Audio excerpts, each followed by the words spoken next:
దేవునికి స్తోత్రం. ప్రియమైన సహోదర సహోదరులకు శుభాభివందనములు. ఈరోజు దేవుని వాగ్దానం మత్తయి సువార్త 7:21. ప్రభువా ప్రభువా అని నన్ను పిలిచి ప్రతివాడు పరలోక రాజ్యంలో ప్రవేశింపడు, కానీ పరలోకమందున్న నా తండ్రి చిత్త ప్రకారం చేయవాడే ప్రవేశించను. చూడండి, ప్రభు అయిన యేసుక్రీస్తు వారు తనకు అనుచరులను కోరుకున్నారు తప్ప అభిమానులను కోరుకొనలేదు. ఆయన మార్గంలో నడుస్తూ ఆయన మాదిరి కలిగి జీవించేవారినే ఆయన కోరుకున్నారు.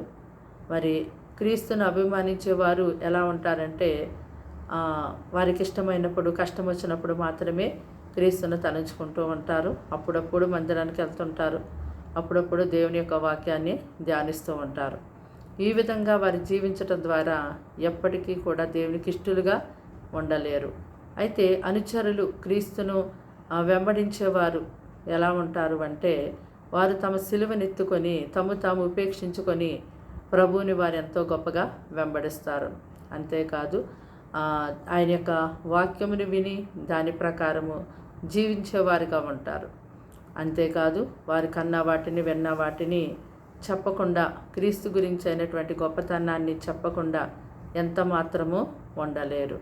కాబట్టి మరి క్రీస్తుని అనుసరించి క్రీస్తు యొక్క మహిమని లోకానికి మనం ఎంతో తెలియపరిచే వారిగా ఉండాలని దేవుడు చిత్తమైనది.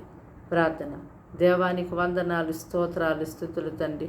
నాయన వాక్యం వింటున్న ఈ మాటలు వింటున్న బిడ్డల్ని దీవించండి. ఈ దినమంతా కూడా వారికి తోడుగా నీడగా ఉండండి అయ్యా. వారి ప్రయాణ చదువులో, ఆరోగ్యంలో మీరు ఉండండి అయ్యా. తండ్రి, ప్రతి సాతాను క్రియలు దూరపరచండి, రోగములు దూరపరచండి, పరిశుద్ధాత్మతో నింపి నడిపించండి అయ్యా. తండ్రి నాయన, ఈ యొక్క దినమంతా కూడా పగలు రాత్రి ఈ ప్రజలందరికీ తోడయుండి సహాయం చేయమని యేసుక్రీస్తు నామమున ప్రార్థన సమర్పించి వేడుకున్నాం తండ్రి. ఆమేన్.